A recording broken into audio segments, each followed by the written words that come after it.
이건 이제 예언인데 에스겔 38장 1절에서 지금 16절을 읽었는데 지금 온 지구의 중심이 되는 팔레스타인 땅 하나님께서 자기 백성들에게 유업으로 주신 그 땅에서 흩음을 당했다가 돌아온 무리가 평안히 거하고 있는 중이에요. 그런데 하나님의 백성들이 거하고 있는 그 세상 중앙에 거주하는 백성을 치고자 한다, 이렇게 12절에 이렇게 기록이 되었죠. 에스겔 38장 지금 12절에 흩음을 당했다가 돌아온 이스라엘 백성들이 실제로는 세상의 중앙에 거주하는 백성들이잖아요. 이스라엘은 지금 이 세상 나라의 중심은 이스라엘인 거예요. 땅으로도 중동 지역, 중근동 지역이라고 하는 것은 지구의 중심이에요, 거기가. 그러니까 거기를 마주하고 있는 그 바다를 지중해라고 그래. 지구의 중심에 있는 바다다, 이게 큰 바다다, 이거예요. 이제 그것은 영원한 불못, 영멸의 처소를 지중해는 상징하는 거예요. 그런데 그 팔레스타인 땅이라고 하는 것은 하나님이 지구를 창조하실 때 이미 아시아라는 말이 중심, 중앙이라는 뜻이잖아요. 아시아 중에서도 중근동 그 지역이 중심이다 이거예요. 우주의 중심은 이스라엘 땅인 거예요. 이제 이런 개념을 아셔야 돼. 구속받은 형제 자매님들의 마음은 실제로는 새 우주의 중심인 거예요. 우리가 이걸 상징하는 거예요.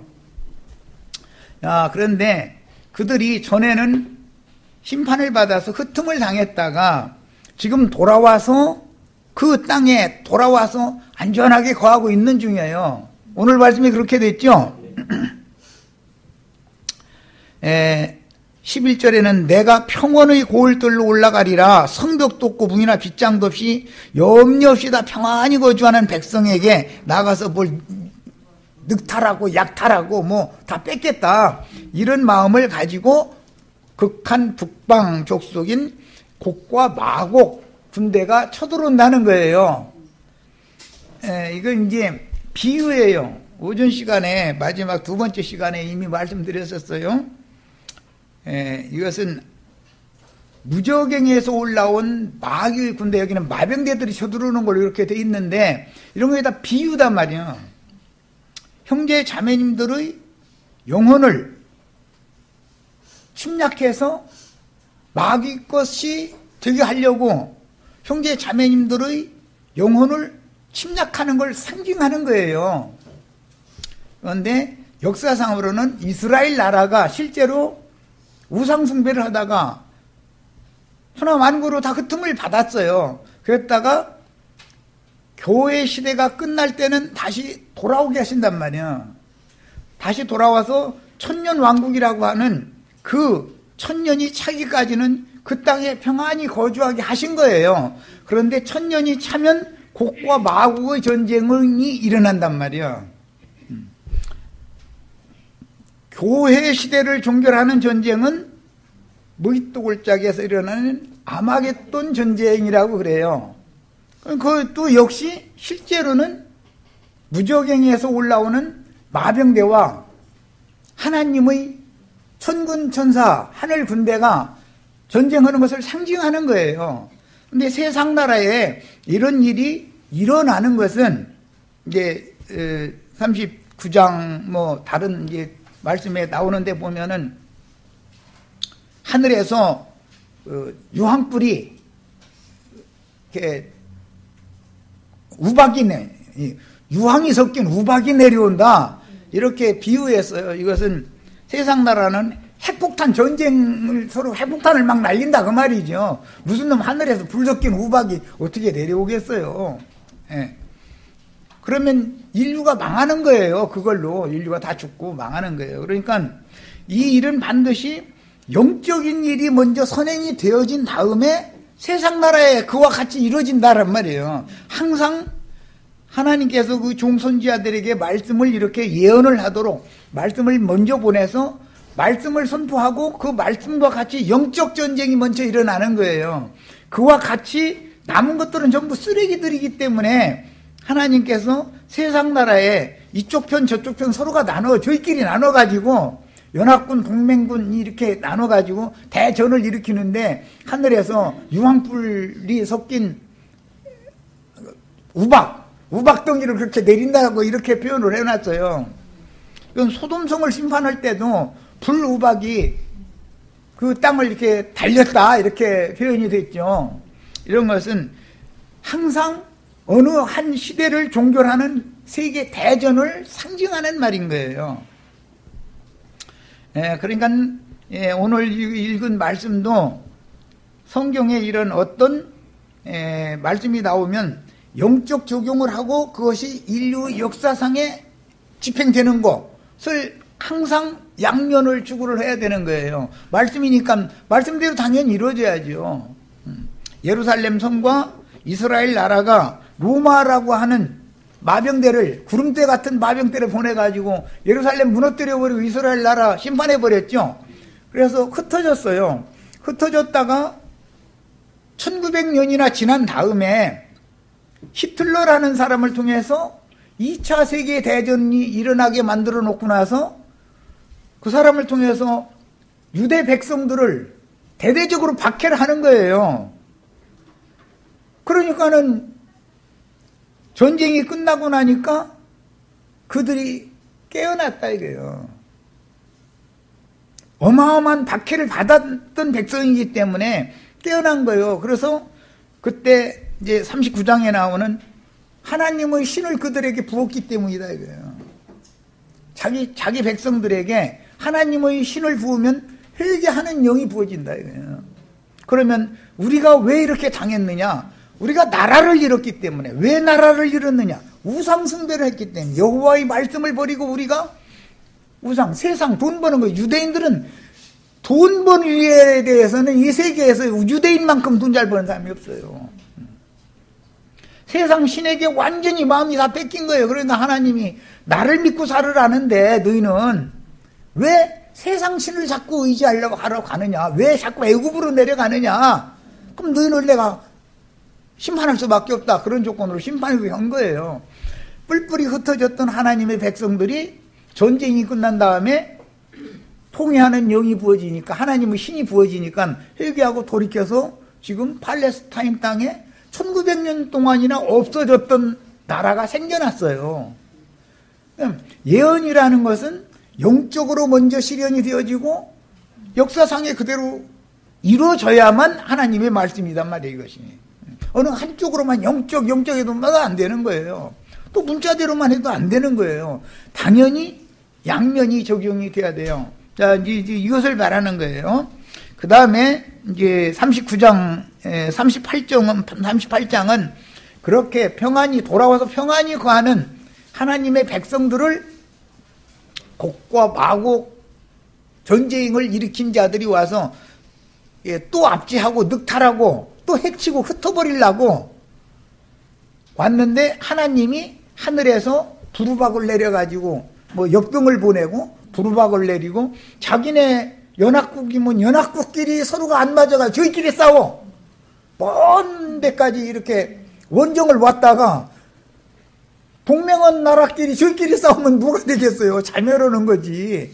예, 이렇게 하나님 오신다는 거예요. 그래서 서로 다 망하게 만든다는 거예요. 그게 이제 이런 말씀이 쭉 이어지는데 39장 오늘 이제 자료 말씀에 2페이지로 가겠습니다. 38장의 기초를 한 다음에 2페이지로 가는 거예요. 39장으로 가는 거예요. 거기 이어지는 말씀이기 때문에. 자, 39장 1절로 4절 그러므로 인자야 너는 곡을 쳐서 예언하여 이르기를. 이 곡이라는 것은 38장에 이미 앞에 해석이 나왔었죠. 머리, 우두머리란 말이야. 몇 절에 나왔었죠? 7절 너는 스스로 예비하되 곡과 마곡의 마곡 땅의 왕보고. 곡이라는 말은 우두머리라는 뜻이고 마곡이라는 말은 그 곡이 지배하는 넓은 영역을 말하는 거예요. 오늘날의 서방 세계의 곡은 미국의 트럼프 대통령이죠. 서방 세계라는 대한민국이나 일본이나 그 유럽 많은 국가들이나 이런 데는 전부 미국과 군사동맹을 맺고 있잖아요. 그러니까 예를 들어서 대한민국에 전쟁이 일어나면 미국은 자동 개입을 하는 거잖아요. 북한이 중국과 서로 군사동맹을 맺고 있죠. 중국과 북한은. 그러니까 북한과 남한이 전쟁을 하는 것으로 끝이 아니죠. 국지전이지만 이건 자동적인 세계대전이 되게 돼 있다 이거예요. 연합국과 동맹국이 붙는 거니까 실제로는 그런 뜻이에요. 이제 마국이라는 것은 동맹국, 연합국을 말하는 거예요. 그 국이 지배하는 어떤 영토를 말하는 거예요. 대한민국도 사실은 뭐 이런 소리 오면 또 청와대에 앉아 계신 분이 기분 나쁘실까 하면서인데 아직은 대한민국이 미국의 손에서 완전히 벗어나서 자주독립국이라고 할 수 없죠. 대한민국 대통령이 뭘 하고 싶어도 미국 대사가 전화해가지고 그거 안 됩니다. 그럼 해요, 못해요? 근데 대한민국 대통령 위에 누가 있어요? 미국 대사가 있는 거예요. 미국의 대사관은 미국 땅이에요, 거기가. 미국의 대사는 미국 대통령의 대리자단 말이에요. 이게 미국 대사의 말을 거슬린다는 뜻은 미국 대통령의 명령을 거슬린다는 뜻이에요. 그렇게 되면은 뉴욕, 우리역으로는 더 이상 돈 못 잡겠다 이렇게 나가고 모든 것들 우리한테 불리한 조건으로 모든 걸 정책을 그렇게 펴면 우리는 금방 망해버리는 거 아니에요. 그러니까 그렇게 우리 마음대로 못해요. 이런 경우를 이어서 곡과 마곡이라고 그래요. 대한민국도 미국 땅에 속해 있는 거랑 같은 거다 이거예요. 미국의 휘하에 다 있는 거예요. 말하자면 그런 것을 마곡이라고 그러고 그런 경우를 뭐 일본도 그렇고 프랑스도 그렇고 다 사실은 미국이 지배하는 거예요. 그런데 미국 대통령은 백악관에 앉아 계시지만 각 나라마다 대사를 파견해가지고 대사를 통해서 대리 통치를 하게 하는 거예요. 로마가 빌라도를 보내가지고 로마 황제가 사람을 죽일 수 있는 거죠. 황제가 재가를 하지 않으면 사람을 죽일 수 없었어요. 그때 당시 예수 죽일 때. 그런데 황제의 대리권자로 사람의 생사여탈권을 누가 판결을 해줘야 되냐면 빌라도가, 오늘날로 말하자면 대사지만 그때는 총독이잖아요. 로마에서 파송한 총독이에요. 빌라도가 판결을 내려주지 않으면 못 죽이는 거예요. 이런 것과 같아요. 이런 이치를 생각해야 돼요. 곡이라는 말은 연합국이나 동맹국의 우두머리를 말하는 것이고, 마곡이라는 말은 그 우두머리가 지배하는 넓은 영역 전체를 의미하는 말인 거예요. 자, 그 다음에 이제 더 말씀 나가겠습니다. 그런데 로스와 메섹과 두발왕 고가 이렇게 했어요. 그러니까 이 곡이라는 사람은 그때 당시 로스, 메섹 이제 대표적인 나라죠. 연합국이면 연합국, 독립국이면 독립국 중의 대표국이죠. 이제 이 나라. 예를 들어서 미국과 군사동맹을 맺은 나라는 독일이나 영국이나 뭐 프랑스나 뭐 이 동양 쪽으로는 일본이나 대한민국이나 이런 데는 미국과 군사동맹을 맺고 있잖아요.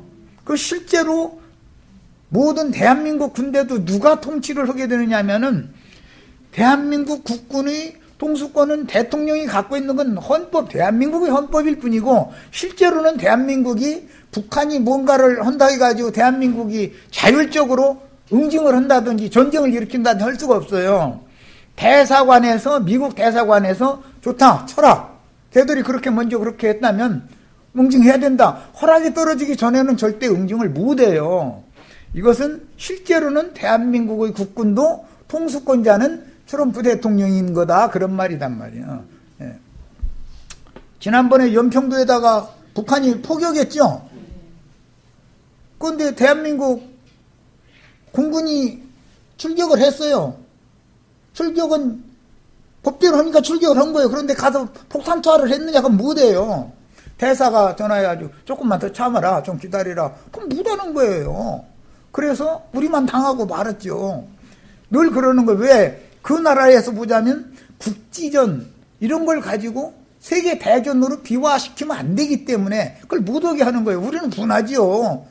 그놈들한테 늘 당하고만 있다는 게. 그런데 우리가 힘이 있어도 우리 맘대로 못 한단 말이에요. 이런 것을 잘 생각하셔야 돼. 세계를 통치하는 방식은 늘 이렇게 해요. 이런 것처럼 오는 세상에서 그리스도께서 우주를 다 이어왔지. 만왕의 왕이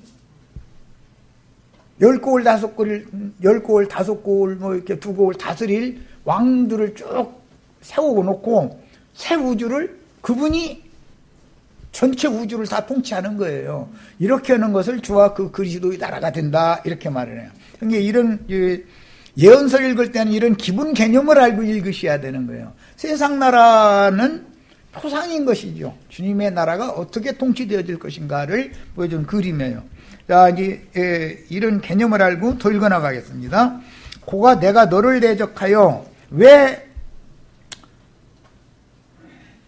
마곡 땅의 많은 마병대를 이끌고 자기 땅을 쳐들어오게 한다고 그랬느냐?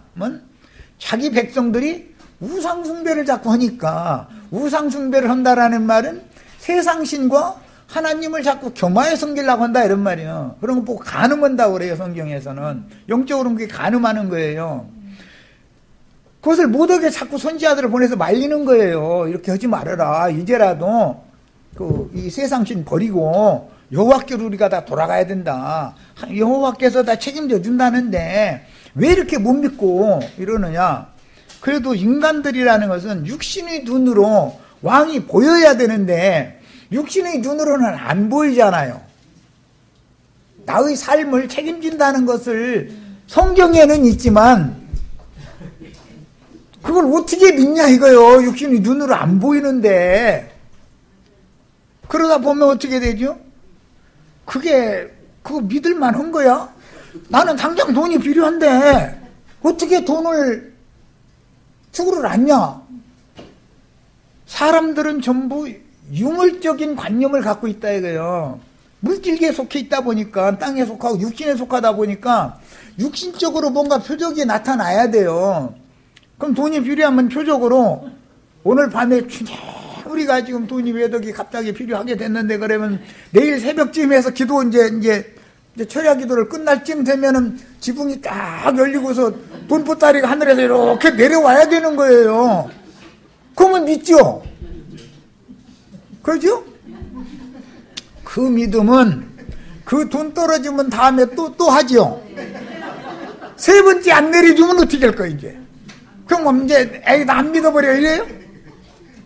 표적만 구하는 믿음이라는 게 기독교계는 다 그런 식이다 이거예요. 자꾸 표적으로 육신적인 뭐가 나타나기를 바라는 거예요. 이것은 영의 세계라는 것은 나의 심령과 마음이 주님께 완전히 드려졌고 주님을 향하여 있으면 주님께서 나의 심령과 마음을 지켜주실 뿐 아니라 나의 육신으로 이 땅에 40년 살아있는 동안 그분이 나의 인생을 책임져 주시지 않으면 누가 책임을 져 주겠어요?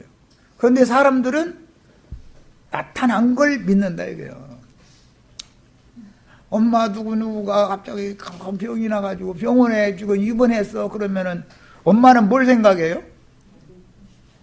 장롱 속에 이렇게 넣어놨던 통장 얼른 꺼내가지고 동그라미 숫자가 몇 개 나오면 나 뭐 이거부터 생각하죠. 그러니까 예수를 믿는다는 건 거짓말이고 실제로는 조금 통장 믿고 있는 거예요. 이것을 계속 하니까 너 제발 좀 그 짓 좀 하지 말아라. 그러고 사방에 보험료 내가면서 보험을 많이 들어놓으면은 나 죽으면 그뿐이지. 그 보험 타면은 자식들이 그 보험 타가지고서 잘 될지 망할지 그러면 어떻게 알아 그거?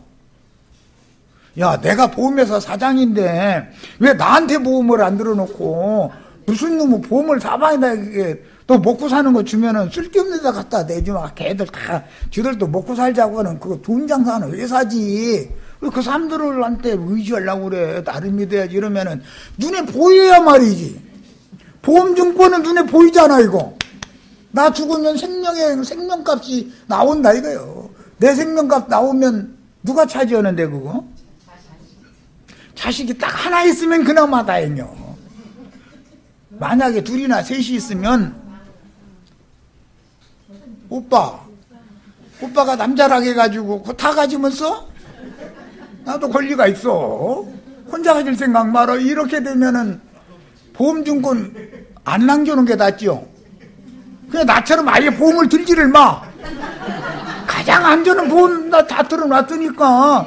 그냥 말해서 이런 얘기하면 어떻게 사람이 사는데 보험 하나도 안 들어놓고 사냐고. 보험 안 들어도 죽을 놈 죽고 살 놈 살아요. 보험 들어놓는다 해서 뭐가 뭐 유익이 되고 이렇게 했다가는 그나마도 경제가 어렵다는데 경제를 만지는 소리만 한다고 이럴까 하면서인데 쓸데없는 거 믿으시면 안 돼요. 생각을 다 바꾸셔야 돼. 우리 오늘 형제 자매님들 생각을 다 바꾸세요. 보험 증권을 자식들한테 남겨주고 죽느니 사는 방법을 정직하게 어떻게 땀내가면서 수고하고 정직하게 네 자신의 인생을 쌓아 올려가지고 후회 없는 인생을 살려라 이런 것을 가르쳐서 사람 되게 해서 놓고 가는 게 낫지 보험증권 맡겨놓고 간다고 해서 해결되는 게 아니에요. 그래서 그것은 인격의 문제고 양심의 문제이기 때문에 육신의 눈으로 안 보이잖아요. 자꾸 사람은 뭘 생각하냐면 육신적으로 물질적으로 보이는 걸 자꾸 죽으려고 그런다 이거예요. 이것이 우상숭배다 그런 말이에요. 하나님이 이걸 그렇게 싫어하는 거예요. 나는 우상숭배 않는데 뭐 돌부치 앞에 가서 내가 하루방 앞에 가서 저런 적 있어? 뭐 그렇지 않아요. 마음에 탐심을 품고 탐욕이 끝나지 않는 것이 우상숭배인 거예요. 성경이 말하는 바는. 오늘부터는 다 생각을 바꾸셔야 되겠어요. 우리는 예수를 믿는 사람들이에요. 우리는 예수님이 우주의 주인이다. 그분이 당신의 뜻대로 우주를 경영한다. 그 중에 나도 인류 중에 한 사람이니까 나의 인생도 그분께 맡겨야죠. 보험이 예를 들어서 나 죽으면 몇 억이 나온다고 예를 들어 계약을 해서 맺었다고 예를 들어 그러면은 막상 내가 죽으면 왜 죽었느냐 무엇에서 죽었느냐 그때 왜 신고 아니었느냐 뭐냐 이거는 보험법에 의하면 그 구절은 아주 막 눈에 보이지도 않게 적어놔둬요. 또 보험증서에다가 못 준다 이거요. 못 준다고 그럽니다.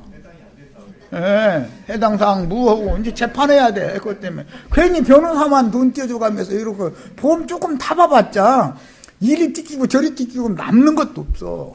난 죽으면 그뿐이고 어리석은 인생 그만 사시라고 하는 소리예요. 괜히 보험회사 망하게 생겼네.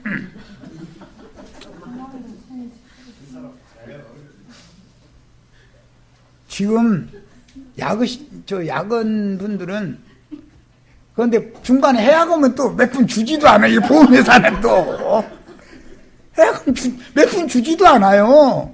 예. 그런데 지금 해약하면은 다음은 몇 푼이라도 내 거예요. 그거는 보험 증서놔두고 죽으면 그건 나하고는 아무 상관없는 거예요. 자식 하나만 있을 때 남겨놔도 큰 문제 없을 수 있어요. 만약에 둘 이상 됐다 했다가는 잘못하면 부모 숨도 안 쉬고 너 있는데 소상도 찌르기 전에 오빠 그거 같이 나눠야 돼. 그거 혼자 먹으려고 꿈꾸지 마. 이렇게 나오면 이거 어떻게 할 거야 이거. 그렇게 어리석은지 그만해라 이거예요. 너무 극단적인 예를 지금 드는데 성경이 말하는 의도를 아셔야 돼. 믿음으로 살라는 거예요. 성경이라는 건 다 내가 전능자다. 네가 나를 전적으로 의지하고 믿으면 나도 너를 믿음성 있게 네 하는 걸 보면 너 정말 믿을만하다. 그러면 나도 너 인생 내가 다 알아서 책임지니까 걱정하지 말고 또 믿음으로 사는 걸 내가 확인했으니까 그분이 다 주신다는 거예요. 해결해 준다는 거예요. 이것을 절대적으로 믿으셔야 돼. 오늘 이후로는 그냥 입으로는 비싸우니 뭐 비싸우니 백날하고 얼마나 안 믿으면 비싸우니 막 해가면서 막 이러고 고개를 막 흔들어 가면서 막 눈 질끈 감고 막 힘줘가지고 비싸우니 막 비싸움나이다 이래서 왔는데 이거는 안 믿는다는 뜻이 도저히 안 믿어지는데 억지로 믿으라고 싸니까 그냥 막 믿으려고 용쓰고 애쓰고 하는 거죠. 믿어지는 신이 부어지게 해달라고. 이스라엘에 회개하는 신이 부어져야 되잖아요. 오늘 우리 형제 자매님들에게도 이런 말씀이 실제로 응하시기를 바라요.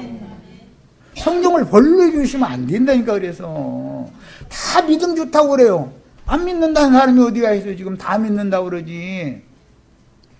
그 사람들 실제로 못 믿나 보면은 다 대부분은 저금 통장 아니면 보험증권 믿어요. 사실은 그래요. 내 아들이 건강한 거, 내 아들이 출세한 거 이거 믿을 수도 있고 그럴 수도 있어요. 생각 바꾸세요. 남편이 신일 수도 있고 아내가 신일 수도 있고 자식이 신일 수 있어요. 자식도 남편도 건강도 다 믿으시면 안 돼요. 모르는 거예요. 이거는 인생이 내일 일을 알아요? 몇 시간 후의 일을 알아요? 누가 알아요 그걸? 응? 다 그래가면서 다 그게 인본주의거든. 자기 생각 나름대로 믿는다고 그러는데 그건 믿음이 아니다 이거예요. 성경이 말하는 믿음이 아니에요. 전적으로 네 자신의 생명 자체를 나한테 맡겨놔두고 나한테 네 생명 자체를 맡겨놔둬라. 이게 믿음이에요. 주님께서 우리의 모든 필요를 그분이 채우실 줄을 믿습니다. 남게 해주시면 반드시 성경에 보면 가난한 자를 옆에 꼭 아른아른하게 만들어놔버려요. 가까이다가 가난한 자를 붙여놔둬요. 그러면 그때 어떻게 해야 되는 건 내가 말할 필요도 없어요. 잘 안 돼요. 성경이 하라는 대로 안 되는 거예요. 이게 사람이라는 건. 사람이 얼마나 약하다는 거 하나님 다 알고 계셔요. 그런데 그 신명기 특히 거기 말씀에 뭐라고 되냐면 부하게 해주고 나서 가난한 자를 곁에 놔둔다는 거예요. 네가 손을 펴는지 안 펴는지 내가 너를 시험한다 이랬어요. 펴져요? 자신 있는 분 손 들어봐. 많이만 주시기만 하면 내가 막 필 거라고. 복권 살 때 다 기도할 때 예배당 가는 사람 뭐라고 기도해요? 이번 복권 당첨만 되게 하시면 10억짜리가 된다면 5억은 내가 주를 위해서 먼저 내놓고 3억은 그 다음에 좋은 데다 쓰라고 내가 사회에다 헌납하고 사실 내가 1억 5천 필요한데 1억 5천은 거기다 쓰고 5천은 또 자식들도 또 있으니까 거기에서 2억만 주세요. 이렇게 기도해. 그러죠? 다 내가 나 혼자 욕심껏 갖겠다고 안 씁니다.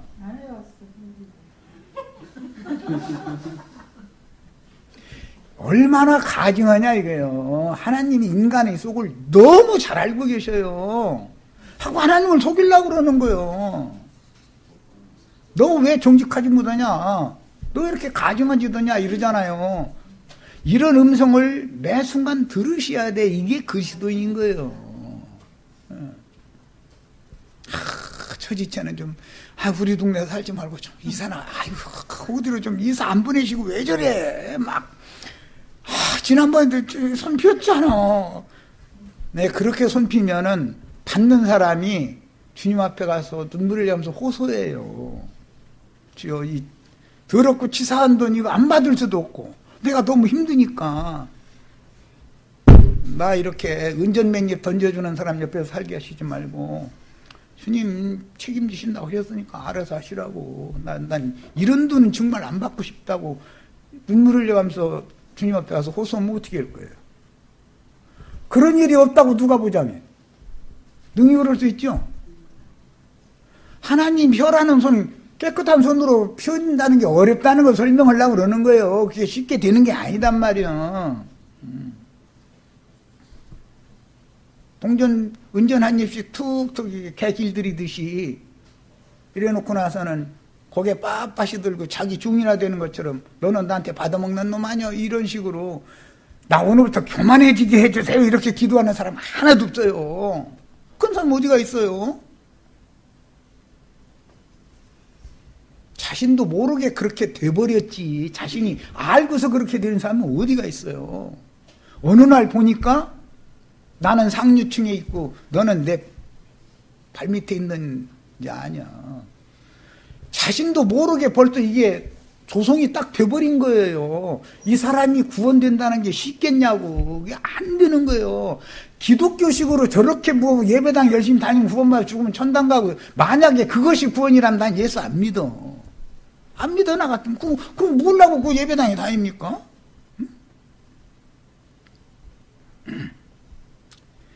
우리는 성경을 너무 오해하고 있다는 걸 지금 말씀드리려고 그래요. 성경의 구원관 자체가 너무 잘못되어 있는 거예요. 나는 우상숭배 안 는다고 자꾸 무슨 하루만 깎아놓고 거기 가서 절하놓으면 응? 우상숭배 안 는 것이라고 이런 생각을 갖고 있단 말이야. 자, 이제 뭐 설명이 너무 길어졌는데 39장 말씀으로 이제 가겠습니다. 본인의 성경책에서 읽고 시간이 많이 가서 마치겠습니다. 자, 39장 1절부터 또 내가 한 절 읽고 우리 지체들이 한 절 읽고 같이 읽겠습니다. 그러므로 인자야 너는 고객에 예언하여 이르기를 주 여호와께서 이같이 말씀하시되 롯스와 메섹과 두발 왕 고가 내가 너를 대적하여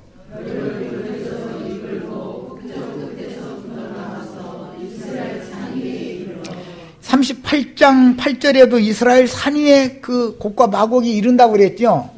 오늘은 이게 이스라엘 이 산이라는 것이 어디냐면은 마곡이다. 이 마곡. 바알 하몬이다 이거예요. 그러니까 산들이라는 것은 교회들을 말하는 거예요. 전부 실제로는. 네. 그런데 우리는 향기로운 산에 있는 자들이 아까 그 말씀 나눴죠? 예. 이스라엘 산들이 원수들에게 짓밟히는 산이 있다 이거예요. 마귀가 와서 점령해버릴 수가 있죠? 38장 8절에도 황폐하였던 이스라엘 산들에 이른다 이랬잖아요. 그런데 오늘 이제 39장에 다시 그 말씀이 나왔어요. 이스라엘 산 위에 이르러 내 활을 쳐서 내 왼손에서 떨어뜨리고 내 화살을 내 오른손에서 떨어뜨리리니. 자, 읽어나갑니다.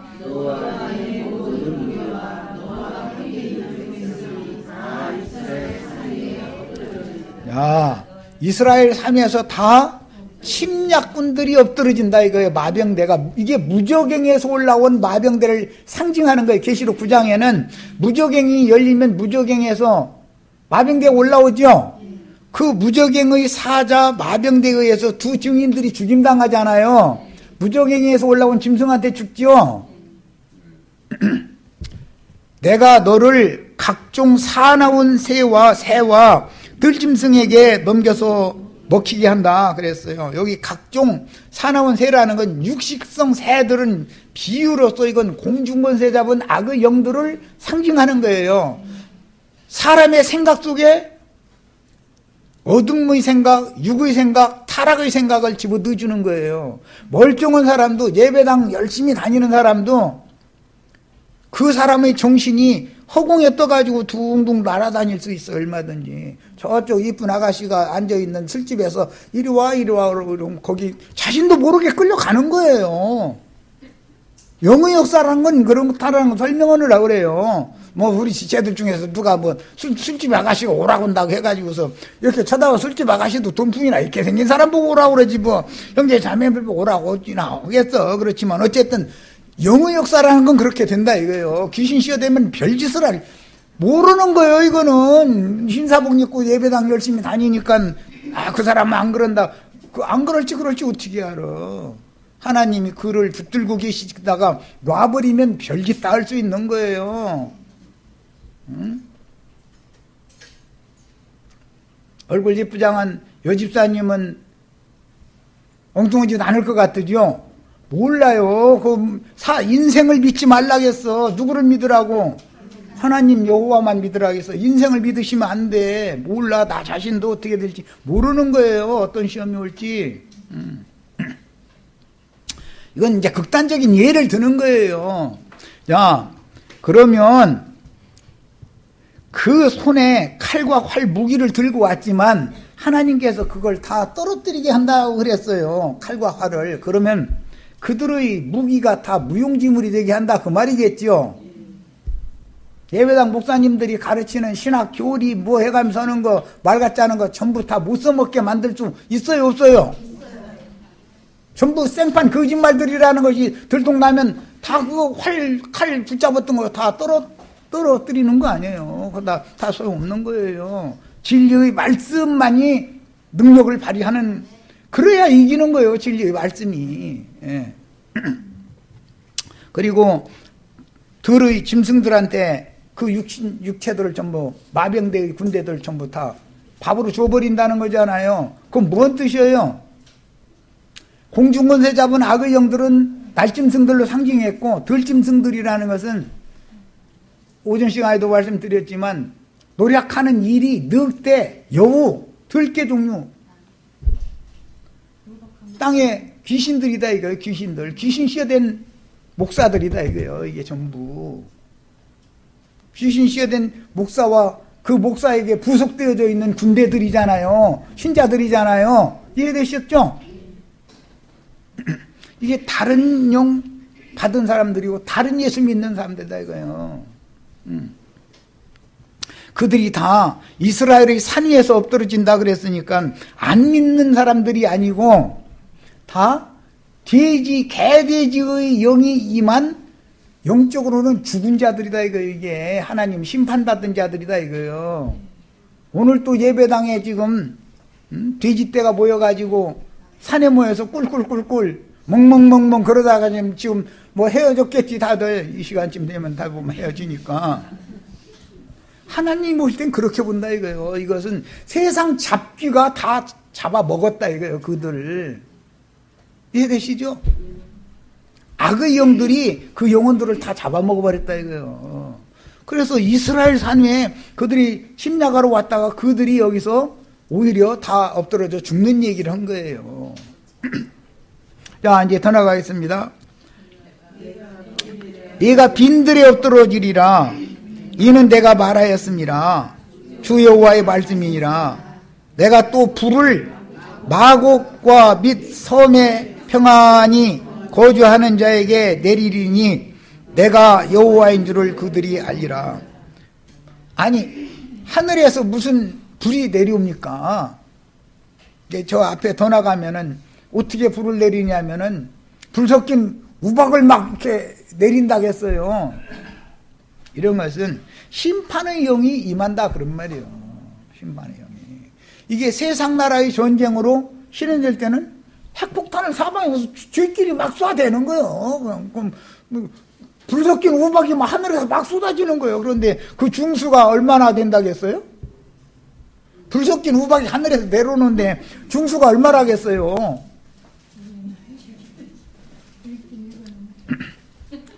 이마만큼.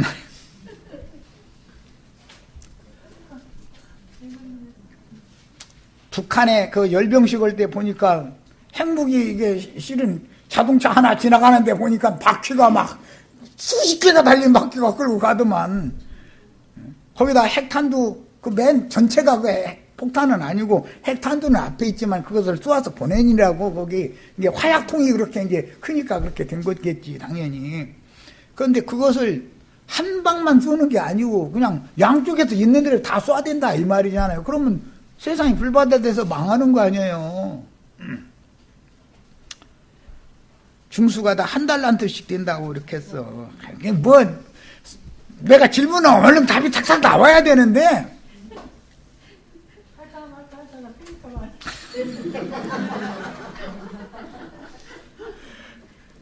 성경들을 너무 모르시는 거예요. 안 읽기 때문에 성경을 자꾸 읽으셔야 돼. 그래서 아니 무슨 놈의 우박덩어리가 한 달란트씩이나 나가는 우박덩어리가 하늘에서 거기다 대고 유황불 막 가득 들어있는 우박이 어떻게 그렇게 쏟아져요. 다 비유로 얘기를 해놓는 거지 성경이라는 건. 사람 그래서 소총전쟁하는 거 재래식 무기전쟁은 총 하나를 쏴야 한 사람 꼭 맞춰서 뭐 상처를 입히거나 죽이거나 한다는 보장이 없어요. 100발 쏴서 하나만 제대로 해도 이 사람은 진짜 1등 사수지. 전쟁이 일어나면 이라고 총을 쏘면 허공에 날아가요. 그 사람한테 날아가요.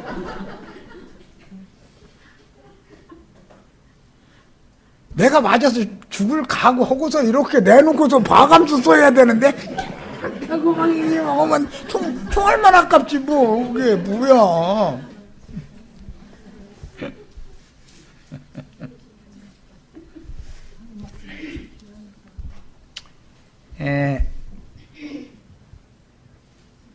이번에는 저기 더 읽어 나가겠습니다. 지금 몇 절, 빈들이 엎드러지는 데까지 했지. 불벼락 내려오는 데까지 읽었었지. 내가 내 거룩한 이름을 내 백성 이스라엘 가운데에 알게 하여 다시는 내 거룩한 이름을 더럽히지 아니하게 하리니. 세상 사람들이 무슨 유명한 체하고 똑똑한 체하고 다 그렇게 하는 것은 하나님의 이름을 멸시하기 때문에 전쟁도 일으키고 그러는 거 아니에요. 전쟁을 일으키는 이 세상에서는요, 우리나라 대한민국의 역사를 보면은 영토를 제일 크게 넓힌 왕이 누구였죠? 고구려의 광개토 대왕이죠. 광개토 대왕 하면은 우리에서는 내놓을 만한 분은 그분밖에 없어요. 요동성까지 막 다 우리 땅으로 짜지하게 만들었다 이제. 그런데 그분 밑에서 사는 백성들이, 그 시대 백성들이 먹고 살기가 좋았을 것 같아요. 전쟁 비용 내느라고, 고역 오느라고, 노역 오느라고, 병사로 끌려가느라고 다 죽살이를 쳤을 것 같아요. 세상 사람들이 역사를 보는 관점과 하나님이 보시는 관점이 어떻게 반대되는지를 설명을 하라고 그래요. 프랑스 하면은 나폴레옹이에요. 그러죠? 나폴레옹 시대에 살던 백성들이 행복하게 살았을 것 같아요? 고통받았을 것 같아요? 하나님은 그렇게 보는데 너는 이 백성들 평안히 잘 먹고 잘 살게 하고 잘 다스리라고 그 지위를 줘서 권위를 줘서 맡겨놨더니 이 백성들 전부 끌어다가 병사 만들고 국민들 보고는 전쟁하는 전쟁 비용이나 대라고 그러고 날마다 세금이나 걷어내고 넌 지금 뭔 짓 하고 있냐 이러시는 거 아니에요. 그 관점이 다르다. 이게 하나님이 오시는 관점과 인간들이 보는 관점이 다른 거예요. 생각을 바꾸시란 말이야. 모든 게 다. 하나님은 평화의 왕이지. 그래서 솔로몬이요. 예수님은 평화의 왕이죠. 전쟁하는 왕이 아니에요. 예수님 전쟁을 하는 게 아니에요. 전쟁이 일어나면 고아와 과부와 상위군인들과 많은 민간인들이 다치거나 죽거나 하는 게 병사들보다 더 많아요. 수는 항상. 그런 걸 하라는 것이 하나님이겠냔 말이요. 그런데 그렇게 큰 전쟁을 많이 일으킨 사람을 세상에서는 대왕이라고 해요. 대왕. 그냥 광개토 왕이라고 안 씁니다. 광개토 대자가 붙었고 거기다가 대왕이래. 대마왕이지. 그죠?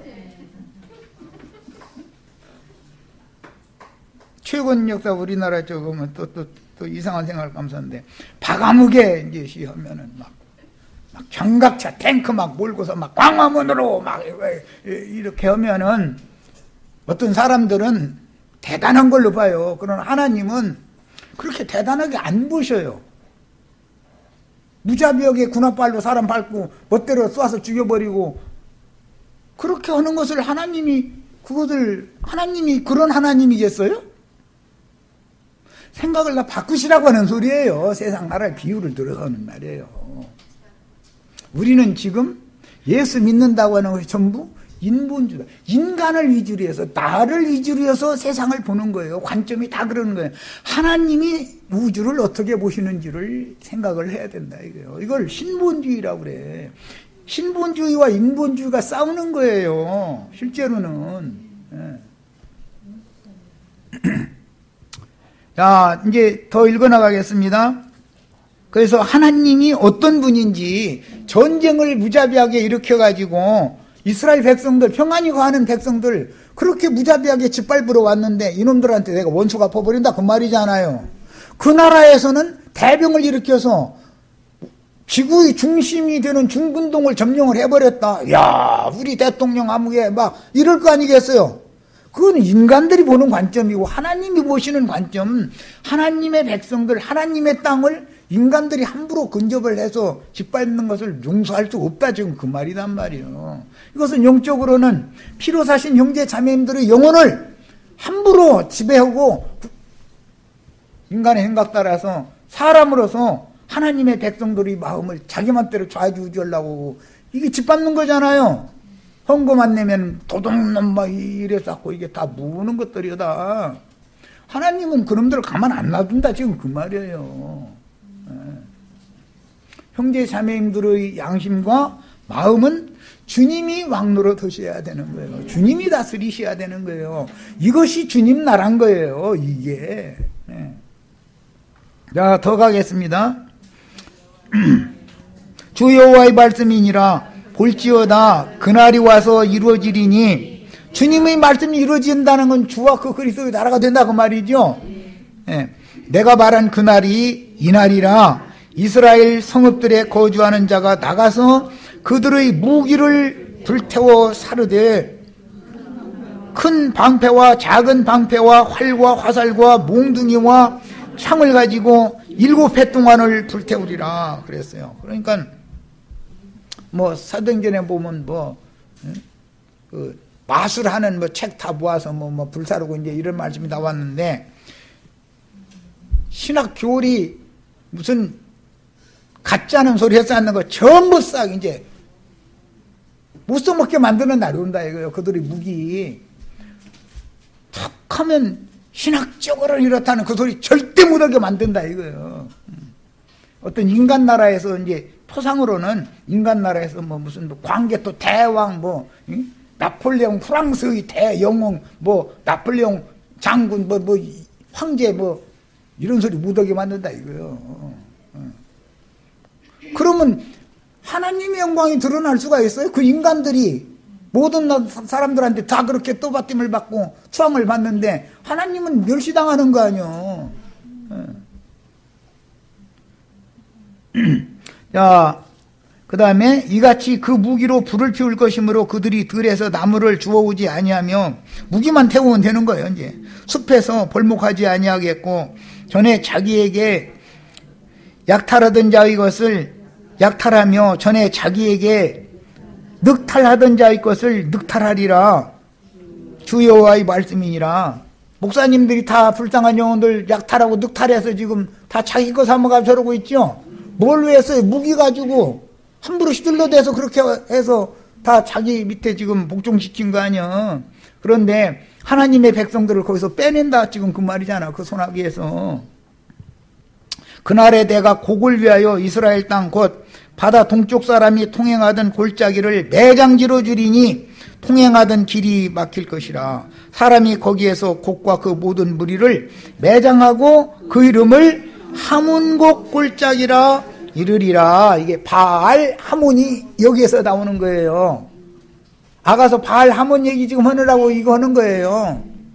그러니까 이 하문곡 골짜기라는 것은 원수들의 시체 무더기다 그 말이죠. 그런 뜻인 거예요. 오늘날의 기독교회라고 하는 것은 하나님의 대적자들이 다 거기 시체가 누워있는 심판 골짜기에 다 누워있는 뼈다귀들이다 이거예요. 하나님 보시기에는 전부 마른 뼈다귀가 나뒹굴고 있는 거예요. 하나님 보시기에. 그런데 그때 어떻게 하느냐, 이스라엘 족속이 7달 동안에 그들을 매장하여 그 땅을 정결하게 할 것이다.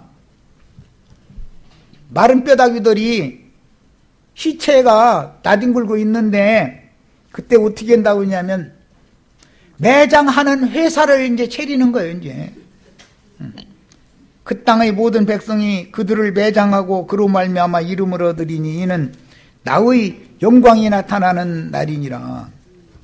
주 여호와의 말씀이니라. 아까 그들의 육체는 날짐승과 들짐승이 준다고 했죠. 그러니까 지금 매장한 것은 뭘 매장한 거예요? 그 뼈를 매장한 것인데 이것은 상징이다. 그 영혼들은 불못에 던져 놨다 그 말이요. 그들의 육체는, 시체들은 들짐승한테 줘버렸고 그 영혼은 불못에 넣는다 지금 이 말이요. 우리 형제 자매님들은 매장하는 회사, 장의 회사 차려가지고 쭉 읽어나가겠습니다. 그들이 사람을 택하여, 다 택함 받으시기를 바라요. 매장자라는 사람으로, 매장 기술자요. 주님의 교회에 오신 형제 자매님들은 매장하는 기술을 배우셔야 돼. 시체는 공중에 새와 들짐승한테 줘버리고 그 영혼은 불못에 갖다 영혼이 매장하는, 매장 기술을 다 배우셔야 돼. 매장하는 기술을. 우리가 세상에 사는 동안에 세상의 상류층, 지금 여기 매장 당할 이 인간들한테 우리가 매장당해서 잭소리도 못하고 살았죠. 산채로 생매장 당해 있잖아요. 우리가 뭔가 조금 이게 나서려면 이게 감이 어디다 대고 이게 저기 저 강북 도봉구에서 산다며 어디 강남 3구 여기 열심 걸리려고 그래. 이렇게 하죠. 해요 안 해요? 세상 말로 딸짝도 못하게 하잖아요. 매장 시켜버려. 그랬는데 이때 같으면은 역으로 형제 자매님들이 이 사람들 매장한다 이거요. 육신이 그들한테 매장당해서 물려 지내고 아픔당하고 고통당하고 했던 대신에 그 영혼들을 영원한 불못에 매장하는 것은 더 큰 심판인 것을 아셔야 돼. 이런 것도 모르고 성경 읽으면 뭐예요? 다 소용없지. 뭐라고 한다고 그랬느냐? 그들이 사람을 택하여 그 땅에 늘 순행하며 매장할 사람과 더불어 지면에 남아있는 시체들을 매장한다 이랬어. 그러니까 그 땅을 순행을 한다는 건 원수들이 함부로 날뛰고 교만방자하게 행하고 고개 빳빳이 쳐들고 하늘 높은 줄도 모르고 함부로 행하고 허든 자들 순찰을 돌아가면서 그 시체 나뒹굴고 있으면 그거 갖다가 묻어야 되고 그거 갖다 묻어야 되고 그거 전문으로 하는 회사가 있는 거예요. 여기 보니까 순행을 해가면서 매장할 사람들은 순행한다잖아요. 오늘 우리 형제 자매님들도 다 이런 능력과 권위를 다 부여받으시기를 바라요.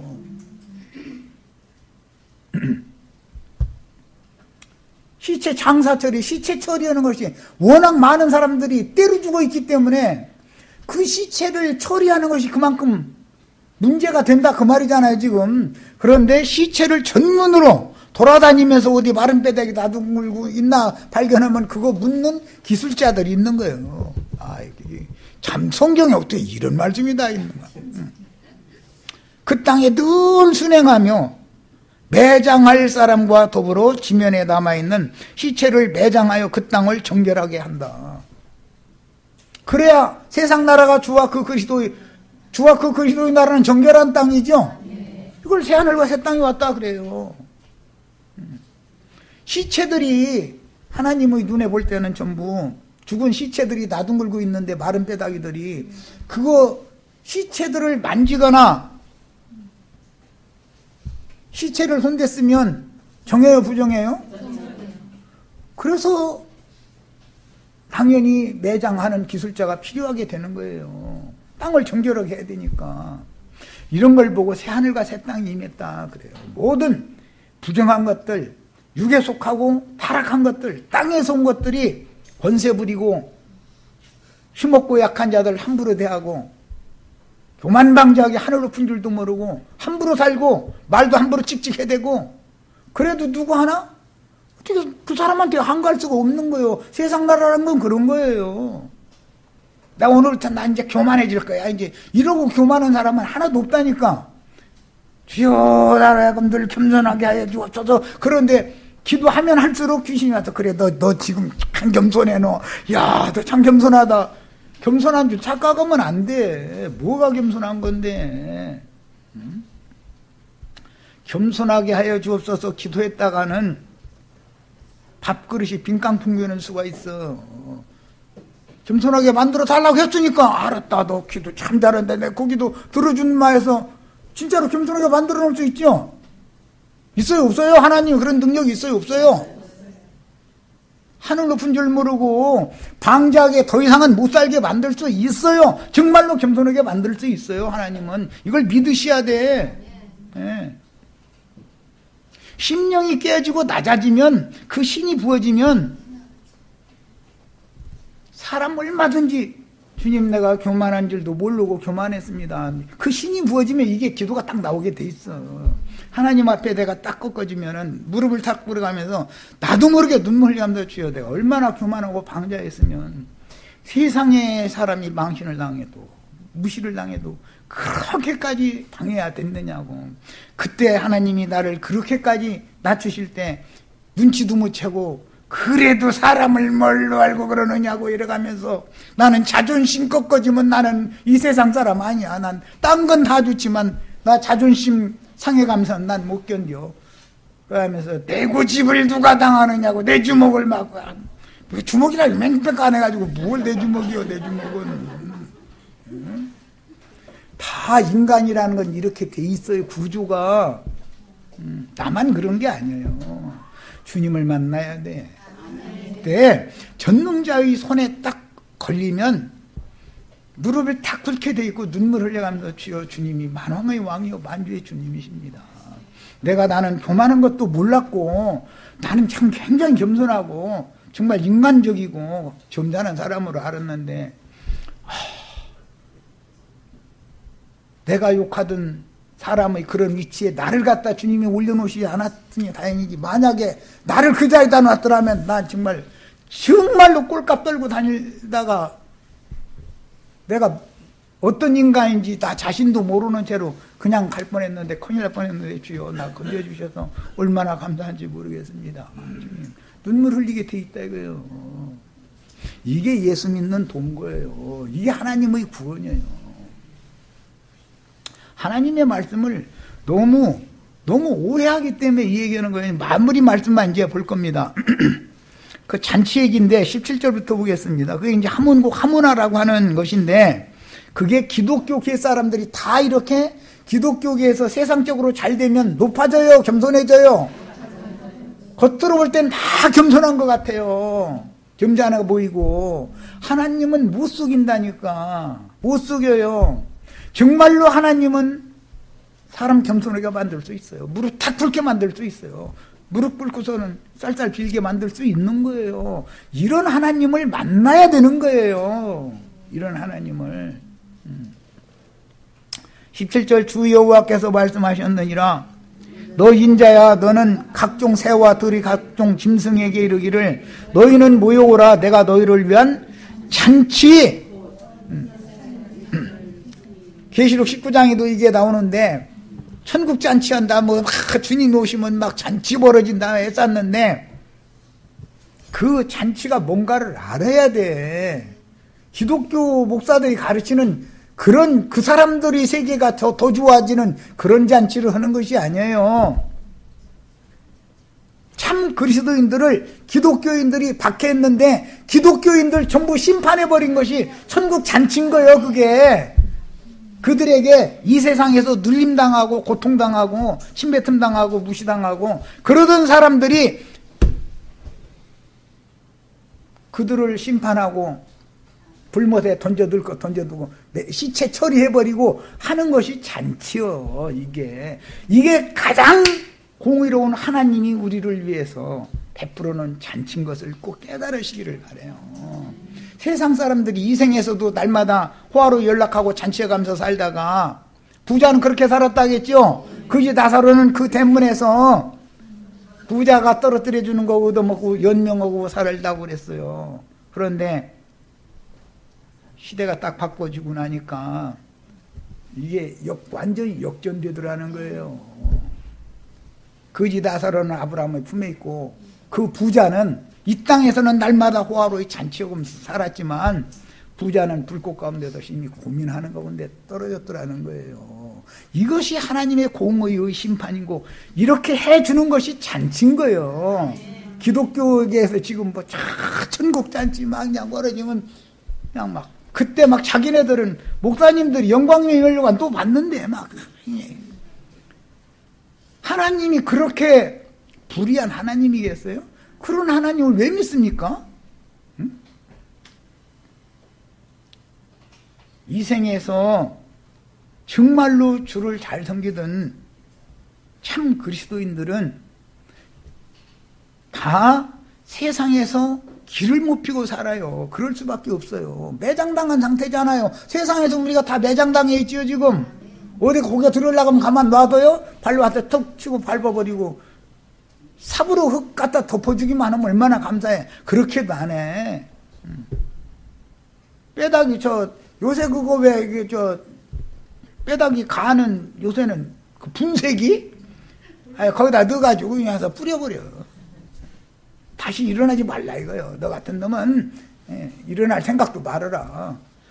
이 좋은 세상은 영원히 우리 것이다 이러는 거거든. 그런데 함부로 그렇게 살던 사람들 하나님은 때가 되면 완전히 역전시킨다는 거예요. 이것을 아셔야 돼. 그렇게 당하고 살던 사람도 그래도 믿음을 버리지 않았다 이거예요. 그래도 주님께서 이렇게까지 하신 것은 내가 저 사람의 위치에 있고 내가 저 사람만큼 가진 것이 있고 저 사람만큼 무슨 학문이라도 좀 있고 뭐 무슨 지위가 있고 그러면은 나는 저 사람은 아무것도 아니다 라는 걸 본인이 알아야 된다 이거예요. 나를 만약에 그런 사람의 위치에다 나를 갖다 올려놔뒀더라면 세상 나라 벌써 끝났습니다. 그죠? 어느 정도 봐주고 눈 감아주고 할 여지도 없어. 나 같은 사람을 만약에 그 사람 위치에다가 놨더라면. 이런 것을 주님 앞에서 말씀을 드려야 되고 네 자신이 내가 너의 조물주인데 네 자신 속에 뭐가 들어있고 뭘 추구하고 있고 무슨 생각을 하고 있고 너한테 내가 저 사람한테 줬던 거 너 요거지 그거 너한테 주면 넌 뭔지들 놈인데 말씀을 다 들으셔야 돼. 난 말 못 듣는 거예요. 그리고 이제 마무리하기 위해서 한 말씀만 하고 마칠 겁니다. 지금은 이제 뭐 민주화 뭐 이렇게 해서 뭐 현 정권에 저항하는 얘기처럼 들리시면 안 됩니다. 하향 평준화를 자꾸 하려고 그래요. 모든 게 다 평등이다. 뭐 다. 그런데 하향 평준화를 자꾸 하는 걸 주구로 하면 안 됩니다. 공부도 열심히 한 사람이 위에 등에 가죠. 그 사람이 자기 노력해서 정정당당하게 성공했으면 인정해 줘야 되는 거예요. 해철 부리던 놈하고 똑같이 만들어 달라고 뭐 뛰들고 이렇게 흔들고 그러면 다 그 사람 다 평등하게 해줘야 되는 게 이게 공의예요 아니에요? 말도 같지 않은 이런 걸 추구하면 안 되는 거예요. 그래서 주님의 나라는 인본주의가 아닌 거다. 5달란트를 맡겼는데 5달란트를 더 얻은 사람은 10곡을 주신다고 그랬어. 2달란트 맡겼는데 2달란트를 더 얻어놓은 사람은 2곡을 준다고 그랬어요.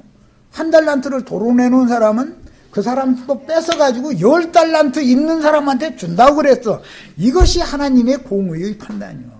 자, 5달란트를 가지고 그만큼 노력을 했으니까 5달란트를 만들었을 거 아니에요. 1달란트 묻어놨던 사람이 저 10달란트 가진 사람하고 똑같이 대우해 주세요. 그래? 평등과 평화가 그게 평등과 평화가 아니에요. 우리 형제 자매님들은 그래서 인생사에서도 정직하게만 한다면 성공하세요. 수고하셔야 되고 그 정직하게 얻은 것이면 아무리 수고를 해도 생계도 어려운 사람이 옆에 있으면 알아서 하세요. 그 문제는 쌓아놔도 그 영혼이 내 것 아닐 수 있다는 거 이미 말씀드렸으니까 더 이상 얘기 안 할 거예요. 그러나 자꾸 더 쌓기를 원하는 생각은 버리셔야 돼. 먹을 것이 있고 입을 것이 있으면 자족하는 마음을 자꾸 주님 앞에서 기도를 하셔야 돼요. 지금 주신 거 너무 넉넉합니다. 여기에 더 얹어 주시면 내가 이걸 감당할 그릇이 안 되는데 더 주시면 나는 자꾸 싸놓고 싶지. 손펴기는 참 어렵습니다. 나한테는 이런 시험을 보내주시 마세요. 이렇게도 기도할 줄 아셔야 되는 거예요. 그런데 그 기도가 사실 쉽지가 않죠. 그렇죠? 우리는 뭐든지 주님께서 나에게 하실 때 공의대로 공평하게 판단하시고 공의대로 하신다라는 걸 꼭 믿으셔야 되겠어요. 그리고 무슨 흔히 저 속세 말로 다 뭐 평준화한다 상위로 평준화한다면 좋은 거죠. 그렇죠? 다 잘 사는 세상 그건 좋죠. 그런데 저 노력해서 수고해서 자기 노력해서 벌어놓은 건데 그거 강탈한다시피 국가 권력이라는 걸 이용해서 뺏어가지고 없는 사람한테 준다. 이것은 공산주의인 거예요. 그건 있을 수 없는 거예요. 그렇게 하면 됩니까? 그렇다고 막 잘 사는 사람 더 잘 살게 해야 되고 그런 뜻을 말하는 것이 아니에요. 공의를 집행을 하는 것을 배워야 된다. 우리는 내가 수고하고 내가 얻은 것만 내 것이지 어디서 꽁으로 뭐 들어오는 거 절대 기대도 하시지 말고 그런 느슨한 생각으로 살지 말자 이 얘기를 하는 거예요. 마지막 말씀은 여기까지 해서 마치겠습니다. 네, 마칩니다.